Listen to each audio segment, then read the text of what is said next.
Alright, so I waited about a week to do this video. I wanted to let the film sink in before talking about it, as I have been doing lately. I saw Suicide Squad opening night. That was last week, wasn't it? I think it was. Yeah, it was last week. Um, I mean, I went into it.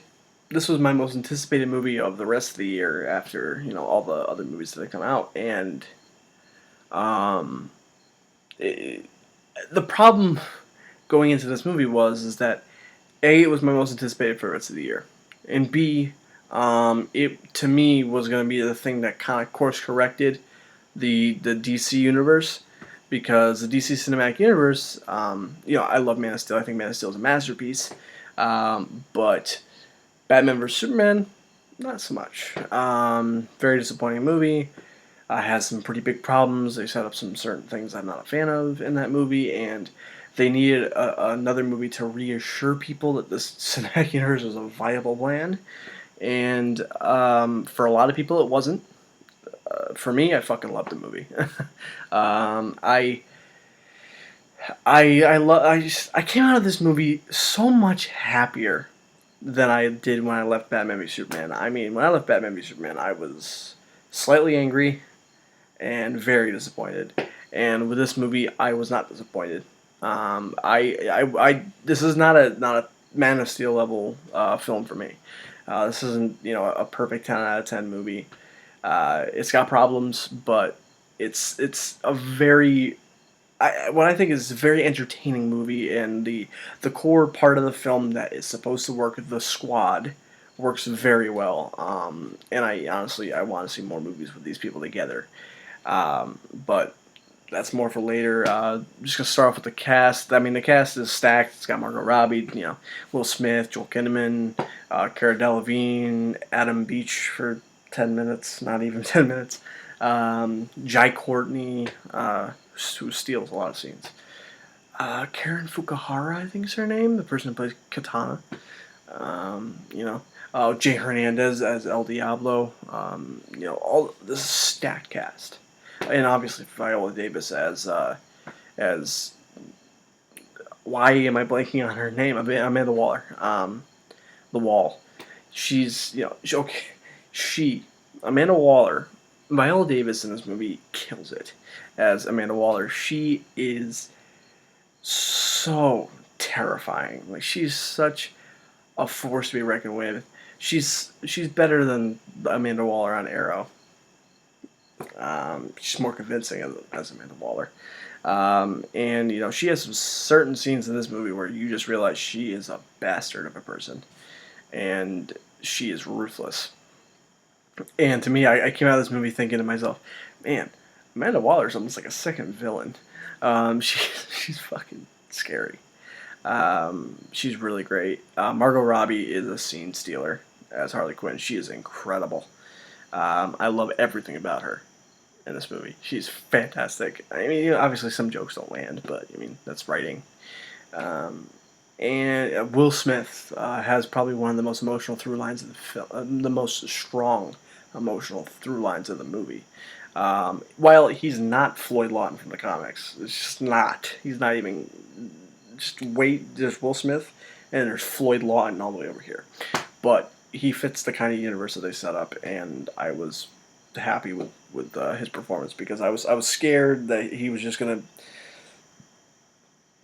just annoy me. Yeah, it's just playing Will Smith with a gun, which he did at some points, but I think he had enough of a different kind of character to him, and just his energy. I mean, he elevated the film as a performer. So he was really great. Not my favorite of the film, but I thought he was really great in it. Jai Courtney, man, doesn't get a lot of time to do anything. Doesn't get a lot of stuff to do.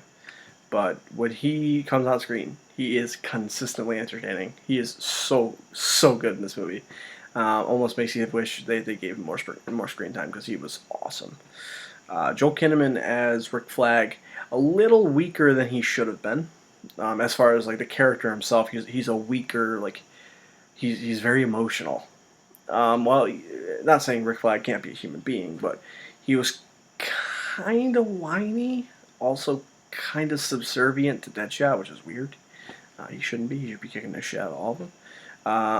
But I think Joel Kinnaman, with the stuff he was given and the way he was directed to act. I mean, Joel Kinnaman, I think is a really good actor. I think he's criminally underrated. I think he gets put in some things that aren't good, but I think he did well with what he was given. I just don't think that that's really Rick Flag. And despite the difference between him and Will Smith, where Will Smith's character is definitely not Floyd Lawton, and but it fits the movie and it fits the universe. I don't really think Joel Kinnaman's Rick Flag fits, and I don't think it has to do with Joel Kinnaman. I think it's just the way that the story of Rick Flag plays out, and the way that he's written to act around some of these people. Like at the beginning, he seems more like Rick Flag, but towards the end, he starts to start whiny or being kind of like too sensitive. I mean, Karen Fukuhara is fine in the movie. It's just she doesn't really do anything as Katana, which is disappointing because Katana's actually a really cool character. I mean, wasn't really given much to do. Adam Beach is dead. Headless Adam Beach. Yeah, spoilers. I'm going to put the title. I was going to say spoilers, but yeah, he was. I knew from the first goddamn trailers. Not the very first one because they didn't really do anything with the very first one, but one of the first trailers where he's barely in it, and they show like the big squad shot, not in it. Knew he was dead. I knew it from the beginning. He was dead. There's no way he was making it out of this movie alive, and I was not surprised when he died. Like within their mission starting within the first like 5 minutes, he's fucking gone, which sucks because Adam Beach is a good actor, but.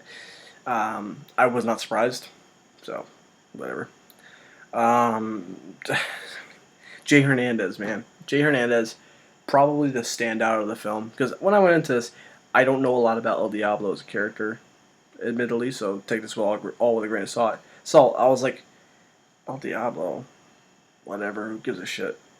I give a shit now. Because, I mean, Jay Hernandez killed it. he was so good, and the fact that they fucking killed this character pisses me off. Because I went into this movie being like, oh, what am I going to see with El Diablo? Probably the most emotional character in the entire film. Emotionally resonant, like the one that I was emotionally affected by the most was El Diablo for sure. Now the big Kahuna, or in theory, the big Kahuna, Jared Leto as the Joker.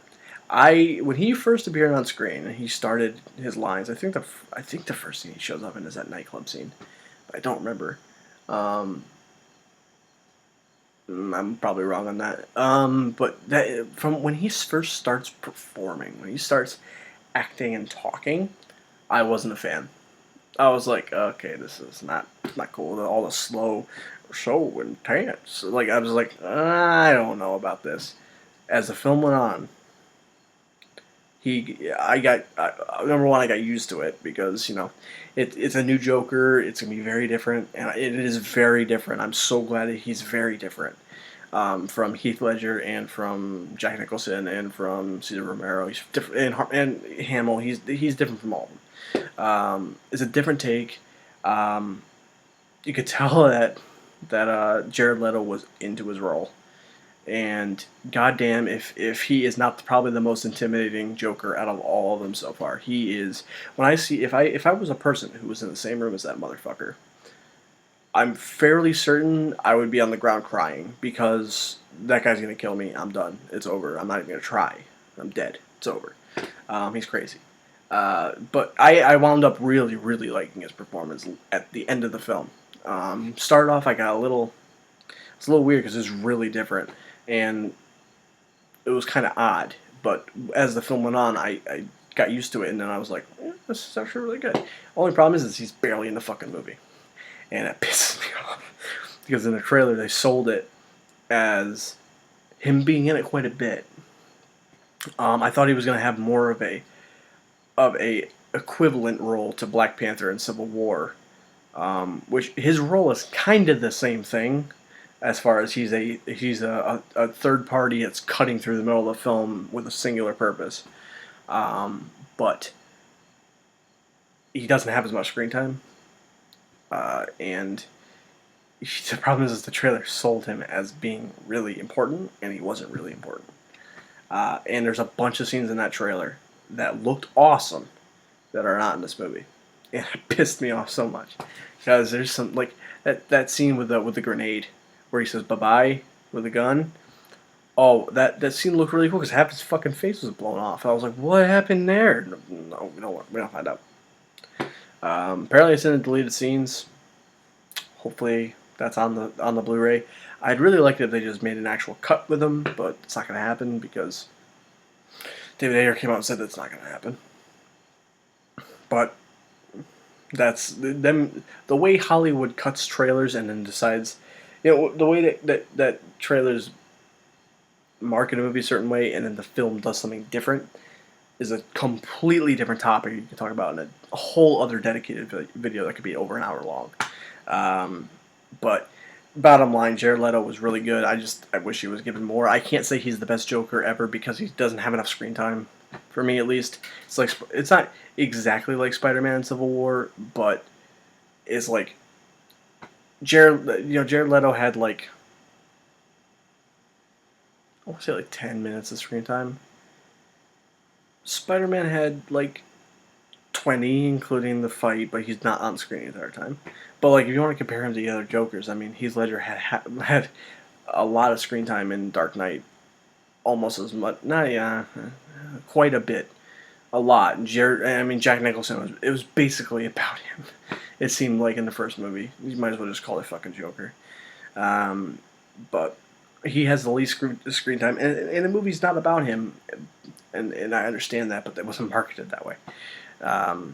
But yeah, that's like the cast is great all around. Some issues I have more with character than performance, but definitely a very very great cast. All of them do a great job. Oh, Scott Eastwood's in this movie, and there was rumors flying around he might be Dick Grayson. He's not Dick Grayson. He's fucking dead. Which is kind of weird because he was in the movie quite a bit. He was in the movie more than Adam Beach was. And I was noticing on the standee at AMC where I saw the film. Adam Beach was on the standee, and I'm like, dude, you don't even fucking do anything.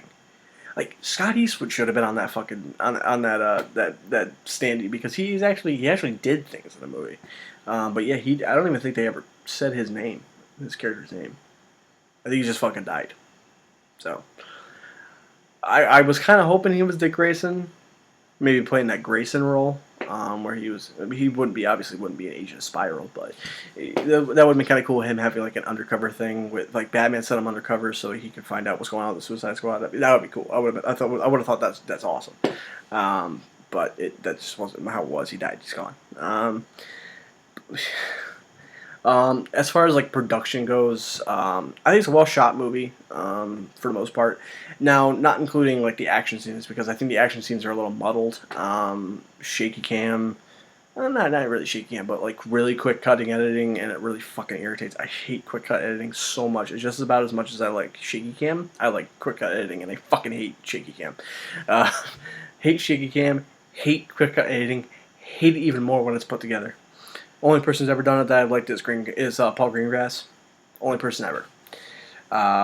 But yeah, the action disappointed me in that way. There's some scenes that are a little better, especially like Deadshot has a really good scene where he's just mowing down the cannon fodder of the movie on top of a car where he's just hitting every shot. It's pretty cool. But like the action's kind of underwhelming. The villain of this movie. The biggest problem with this film is the villain. The first I think 2.5 acts are really well done, but the second half of the third act, even part of the first half of the third act, is a mess at times. Is it a mess that I enjoyed watching? Yes, but to me, it's like when I'm sitting there. There are people who didn't feel this mess, but I was like sitting there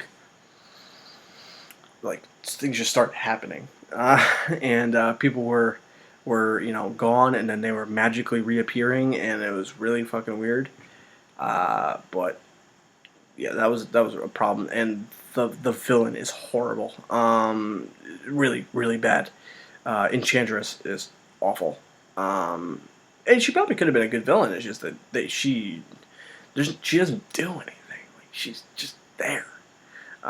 She spends the whole fucking time wiggling around like a fucking belly dancer, and not even like in an attractive way. Like, she's just wiggly and weird. And I don't like it. It's just fucking weird. I like Cara Delevingne, and this is the first time I think I've seen her as an actress. And I thought she was fine when she was playing June Moon, and I think she was fine when she was Enchantress before Big Headdress. I thought she was pretty good. I just when she became Big Headdress, crazy, wiggly woman, I didn't. I checked out. It was over. Whatever. Her brother, a character who I guess as a character in the comics, I don't know personally. I haven't read anything. I don't think with him in that. I thought he was better, but I think he was really CGI at times. But he has a really cool end fight with Diablo, which is when Diablo dies, which is fucking still makes me fucking mad. But yeah, but like I can get angry at that if I want. Um, all this, there's the third act has messy parts to it. Some of the action's not well done, which I have a feeling is that some of it was cut out of the movie for some reason. Maybe it was too dark or something. I don't know why it was so quick cut editing. It's fucking stupid. But I a lot of this movie, for the majority of the film, it's cut together well, and it flows as a film. But like the third act, to me at least, falls apart a little bit.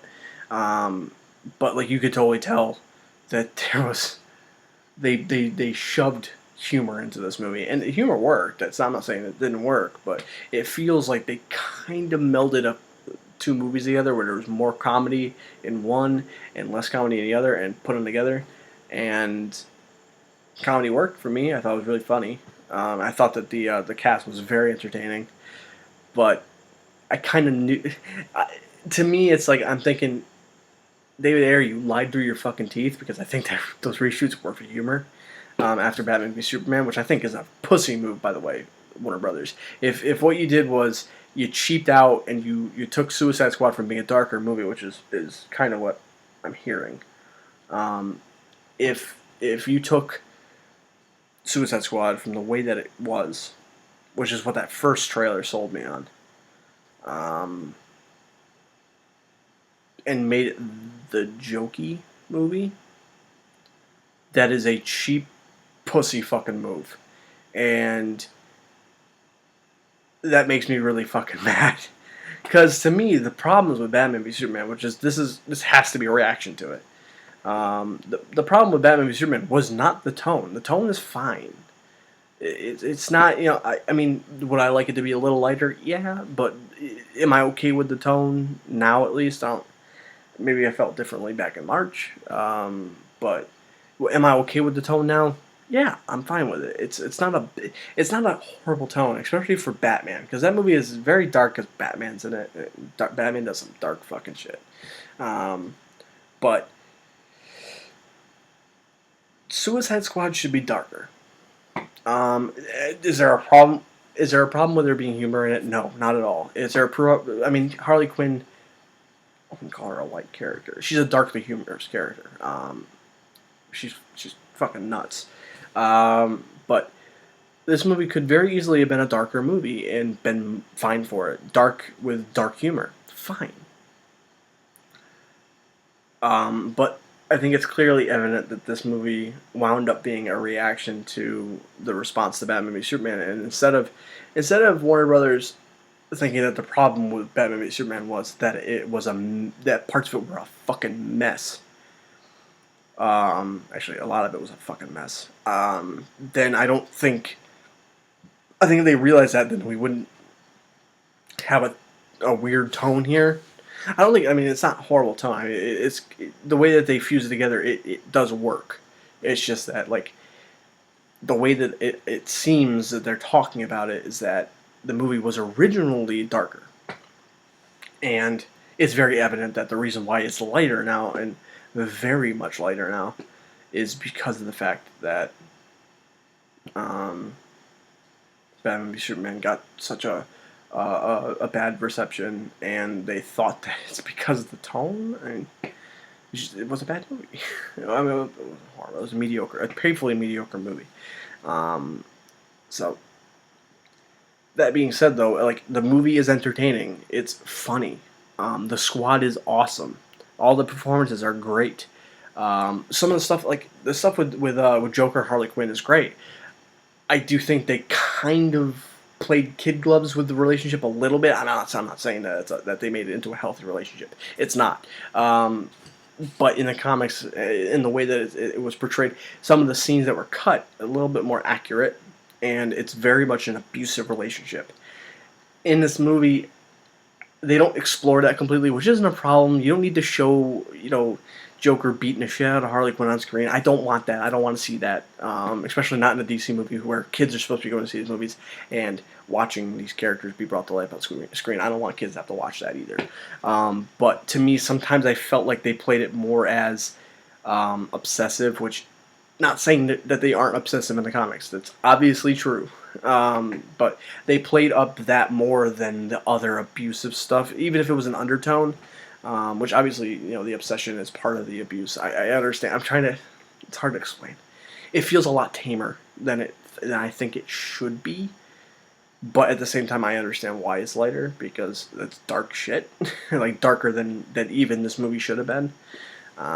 So, the stuff that they did with Joker and Harley Quinn, I liked watching. I thought that they did a really good job with them, and I think that they nailed a good version of the Harley Quinn and Joker relationship. It's just not the one I was thinking I was going to get, I guess. Batman shows up in this movie fucking perfect. And that mid-credit scene with Ben Affleck, the way he looks back at Viola Davis as Amanda Waller and says, "Shut your team down, we'll handle it." I'm just sitting there. I'm thinking to myself. He's staring at her, saying, "Yeah, shut it down, motherfucker," and just staring her dead in the face, saying, "I'm gonna fuck you up if you do not shut your shit down." And I'm like, "Oh my god!" Like that was a great scene, a great mid-credit scene. And just the scenes with Batman in the film are really well done, because they don't feel like Batman v Superman's Batman. It feels more like Batman, where he's not murdering people. He's acting like Batman. He's got the bat cuffs, and he's cuffing people and shit. He's taking people in alive. Because Batman v Superman, Batman would have fucking killed Deadshot. Man, I mean, it's just such great. The Batman stuff was really good, and the great thing about the Batman thing is they did not put him in it too much. He was in it not a lot, actually. He's in it, I think, like maybe 2 or 3 scenes, and they're very brief. Also, Flash cameo, fucking perfect. Ezra Miller's gonna kill it as Flash. I'm sorry, Ezra Miller is going to fucking kill it as Flash. I love Grant Gustin. I love the CW Flash show. But Ezra Miller is going to fucking murder that role in a great way. So I'm stoked to see that movie. I mean, he shows up, the line he says, perfect. Delivery, perfect. Costume looks fantastic. Cannot wait to see his take on the character. I mean, I walked out of this movie very happy, and I guess this is where I'm going to go into my closing thoughts. I really enjoyed this movie. Does it have problems? Yes. Is it the best superhero movie of the year? No. Is it on Batman v Superman's level? No, it's better than that movie. Is it on Man of Steel's level? No, it's the best DC movie ever made. No. But it's still a movie that I really enjoyed watching, and one that I will definitely watch again, definitely buy on Blu-ray, definitely recommend wholeheartedly to people who want to see a better movie than Batman v Superman, because I think, no doubt, it is better than that movie. And this is where I guess it comes down to the rating, and I settle on an 8. I was going to go a little lower, or I was going to go a little higher. I couldn't figure it out. My grade may change upon another reviewing, but at this point, the movie is at an 8. It's a solid 8. That's great. There's this misconception that if it's not a 10, that it means it's bad. No, 8 is great. It rhymes. 8 is great. I definitely wholeheartedly recommend people go out and see this movie. Is it a movie that I say you bring your kids to? I mean, I'm a week late. I'm sure people have already gone to see this movie, but is it a movie that I would recommend you bring your kids to? It has some moments where it's a little dark. But I don't think it's much. I don't think it's really darker than Batman v Superman. And if you thought that was okay for your kids, you should be fine. Um, Joker does some things that are a little dark, but I think it should be fine. I mean, I don't own kids, so maybe maybe the fact that I'm a 20-year-old kid, 20-year-old guy, I just don't give a shit. But I mean, I think it's fine. If I had a kid, I'd take him to this fine. So. Yeah, so that's my review of Suicide Squad. I hope you enjoyed it. I hope you go see the movie. I want you to comment, favorite, subscribe, like, all that cool shit. And if you've seen the movie, let me know what you think in the comments below. And that's all I got to say on that. So, oh, by the way, leaving again, like the last video I did for Killing Joke, also may have a giant weight on why I like this movie so much. Seems how I fucking hated Killing Joke. May have everything to do with it, but we'll see. I'll go see it again, see if I have distance between that. Maybe it's less, maybe it's better. I don't know. But like I said in the last video, I wholly recommend you guys go and join Geeks and Gamers. I cannot stress this enough. Geeks and Gamers is fucking awesome. They are such a great community. I have so much fun there. We all disagree with each other, but we don't hate each other for it. Awesome. Just, a wonderful place to go. Please go there. Please sign up for the website. It's free. Great discussions. Just have fun. It's great. It's like Disneyland, but everything. So yeah, that's my review of what's this movie again? Suicide Squad. It's my review of Suicide Squad. I hope you liked it. So yeah, I'm gonna go to bed because I'm really fucking tired and I can't think right now. So, yeah, that's all I have to say. I don't think I have anything else to say. Yeah, no. All right. So, see you guys.